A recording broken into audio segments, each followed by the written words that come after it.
방송을 통해 진행되는 교과 해설 및 새벽기도 시간에 함께하신 성도 여러분 안녕하십니까?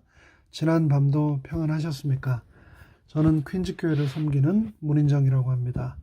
오늘은 11월 30일 수요일 육체를 떠난 영혼들로 가득한 천국이라는 소제목의 내용을 함께 묵상하겠습니다. 교과 해설을 시작하기에 앞서 잠시 기도드리겠습니다. 길이요 진리요 생명 되신 저희들의 아버지 하나님, 이 아침 우리의 또 하루의 삶을 구별하여 시작하기에 앞서 아버지 하나님께 간절히 기도드립니다. 진리신 아버지 하나님의 음성을 듣고 우리에게 주신 이 생명의 성경의 말씀을 올바로 이해함으로 오늘 하루도 감사와 은혜가 충만한 하루가 되도록 인도하여 주시옵기를 예수 그리스도의 이름으로 간절히 기도합니다. 먼저 오늘의 본문의 말씀을 읽겠습니다. 사도행전 2장 29, 34 그리고 35절의 말씀입니다. 형제들아, 내가 조상 다윗에 대하여 담대히 말할 수 있노니 다윗이 죽어 장사되어 그 묘가 오늘날까지 우리 중에 있도다. 다윗은 하늘에 올라가지 못하였으나 친히 말하여 가로되 주께서 내 주에게 말씀하시기를 내가 너의 원수로 너의 발등상 되게 하기까지 너는 내 우편에 앉으리라 하셨도다. 고린도전서 15장 16절로 18절의 말씀입니다.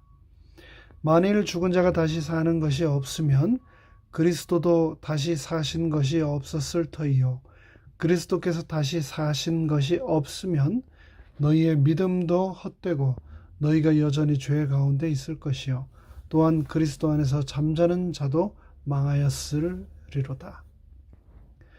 인간의 삶을 굳이 사자성어로 표현을 하자면 우리는 그것을 바로 생로병사라고 합니다.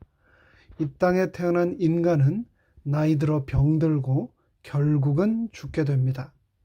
저 또한 목회자로서 살면서 가장 많이 참석하고 또 집례하게 되는 예식 중에 하나가 바로 장례식인데요. 제가 섬기는 성도님들 뿐 아니라 그 외의 인연으로 알게 된 다른 분들의 장례에도 많이 참석하곤 합니다. 장례의 예식은 교회에서 행하는 가장 중요한 예식 중에 하나입니다.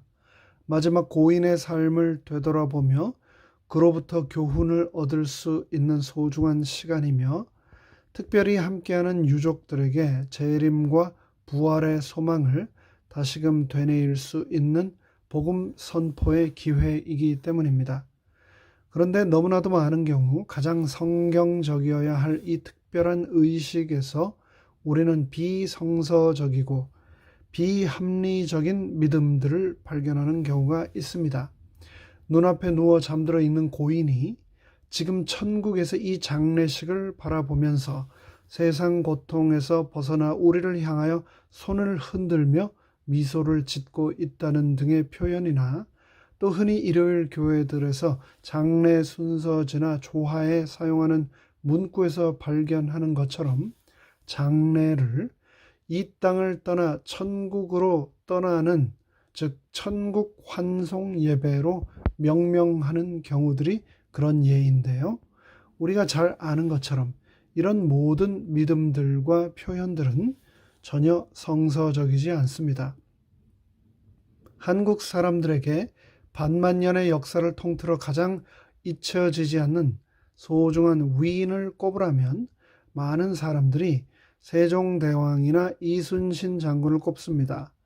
말 그대로 그분들은 민족의 영웅이며 위인들이시죠. 마찬가지로 이스라엘 백성들, 유대인들에게 자신들의 역사에서 가장 위대한 인물을 꼽으라면 그들은 주저함 없이 바로 다윗을 꼽습니다. 오죽하면 다윗을 그냥 다윗 왕이라 부르지 않고 다윗 대왕이라고 부르겠습니까? 그들은 그들 스스로를 부르기를 다윗의 자손이라고 명명하기를 주저하지 않습니다. 그만큼 다윗의 이스라엘 역사에서의 비중은 남다릅니다. 그런데 금방 우리가 읽은 사도행전 2장에서는 다윗의 상태에 관하여 아주 소상히 묘사하고 있습니다. 여기서 사도 베드로는 다윗이 죽어서 그들이 있는 곳, 즉 예루살렘에 묻혀서 여전히 그곳에 있다고 말하고 있습니다. 다윗의 묘지는 실로암 연못 남쪽에 있었는데 현재는 예루살렘 마가의 기념교회 가까운 곳 어디쯤에 있을 것이다 라고 믿고 있습니다. 다윗의 죽음에 대해서는 열왕기상 2장 10절이 더 정확히 기록하고 있는데요. 다윗이 그 열조와 함께 누워 자서 다윗성에 장사되니 다윗이 이스라엘 왕이 된 지 40년이라 헤브론에서 7년을 치리하였고 예루살렘에서 33년을 치리하였더라. 다윗의 죽음에 관한 기사는 매우 간단합니다. 역대기의 기록은 단지 그가 나이 많아 늙도록 부하고 존귀하게 살다가 결국은 죽었다라고 덧붙일 뿐입니다. 그의 죽음은 긴 잠이며 결코 그가 죽은 후 승천하여 저 천국에서 이스라엘 백성들을 돌본다던가 아니면 하늘에서의 삶을 풍성하게 누린다고 결코 말하고 있지 않습니다. 다윗은 다윗의 궁전 근처에 있었던 왕실의 땅 시온산에 장사되었을 뿐입니다. 느헤미야가 언급한 다윗의 묘실은 다윗의 후계자들의 무덤으로 성전 남쪽에 있습니다.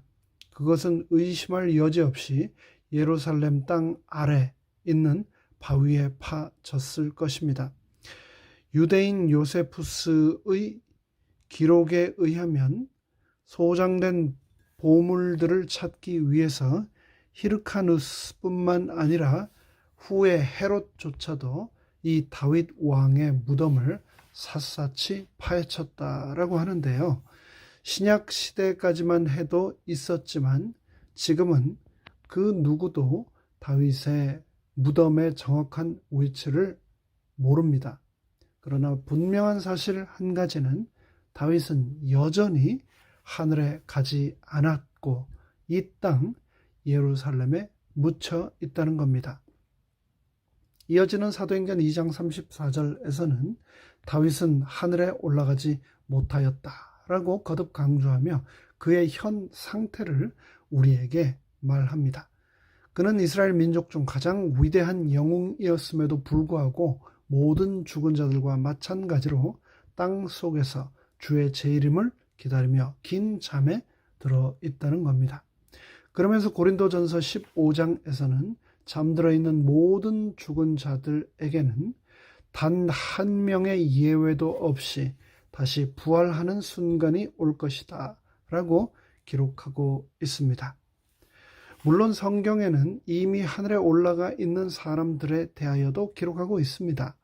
창세기 5장 24절은 에녹이 하나님과 동행하더니 하나님이 그를 데리어 가심으로 세상에 있지 아니하였다라고 기록하고 있습니다. 그렇죠. 에녹은 죽은 것이 아니라 이 세상에서 사라져 하늘로 승천하였다. 즉 하나님께서 그를 친히 천국으로 데려가셨다. 그를 하늘로 옮기셨다라고 기록하고 있습니다. 또 열왕기하 2장에서는 선지자 엘리야가 죽음을 경험하지 않고 하늘로 옮겨졌다고 기록하고 있습니다. 재림교회 성경 주석은 이에 대해서 다음과 같이 말합니다. 엘리야는 마지막 날에 죽음을 보지 않고 살아서 하늘로 옮겨질 성도들을 표상한다. 변형산에서 베드로와 요한과 야고보는 능력과 영광 중에 오실 그리스도의 재림을 미리 보았는데 엘리야는 예수께서 오실 때 살아서 승천할 성도들의 대표자로, 모세는 죽었다가 무덤에서 일어나 구세주와 하늘로 동행할 의인들의 대표자로 나타났다.